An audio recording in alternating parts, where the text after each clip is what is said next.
Okay, I'm on top of the balcony now. Alright, shared chapter 5. Well, well, she closed it by accident, that's all. He knew better. Even then, he was possessed of powerful hunches and intuitions himself. But sometimes you had to know, sometimes you have to see. This was something he had found out at the Overlook in a room on the second floor.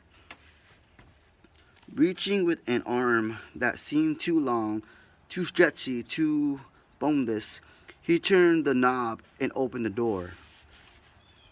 The woman from room 217 was there, as he had known she would be.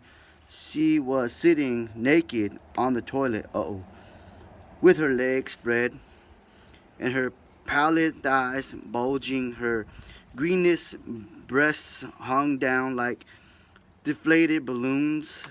The patch of hair below her stomach was gray. This is scary. Her eyes were also gray like steel mirrors. She saw him and her lips stretched back in a grin like that. Close your eyes, Dick Halloran had told him once upon a time. If you see something bad, close your eyes and tell yourself it's not there. And when you open them again, it will be gone. Alright. But it hasn't worked in room 217 when he was 5, and it wouldn't work now. He knew it. He could smell her. She was decaying. The woman, he knew her name.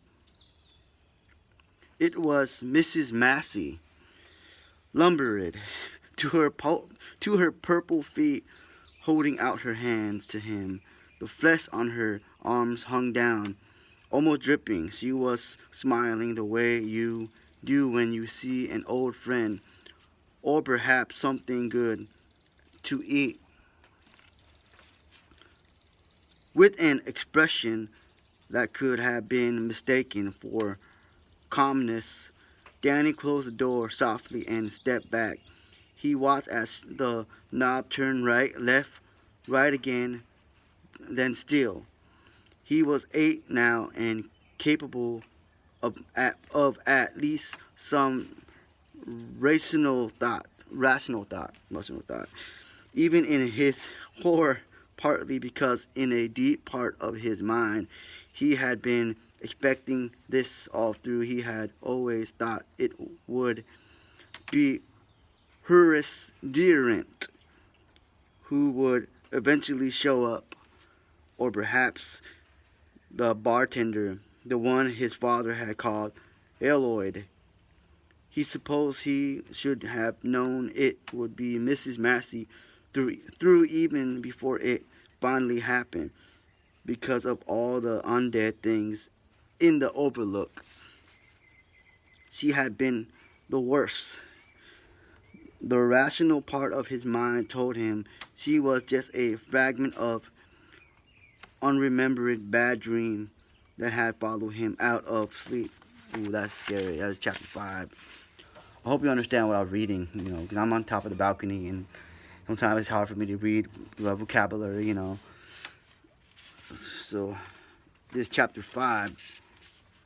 I'm going back to chapter 4 to 6. That doesn't make sense. Well, anyways, I hope I got time. It doesn't rain out here. I'm top of my balcony. Okay. Across the hall of the bathroom, that part insisted that if he opened the door again, there would be nothing there. Surely there wouldn't be. Now that he was awake, but another part of him, a part that shone, knew better.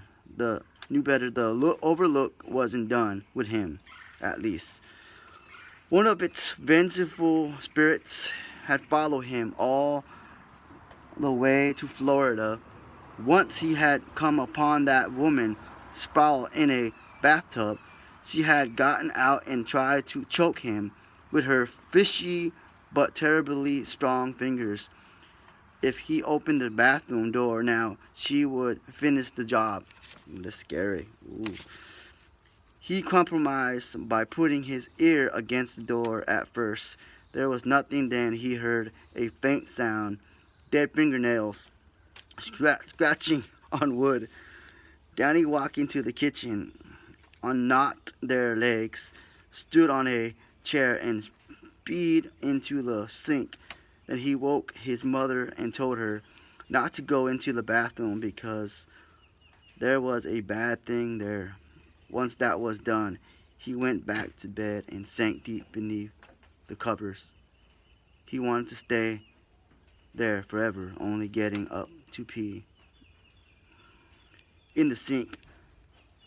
Now that he had warned his mother, he had no interest in talking to her. All right, I'm done for right now.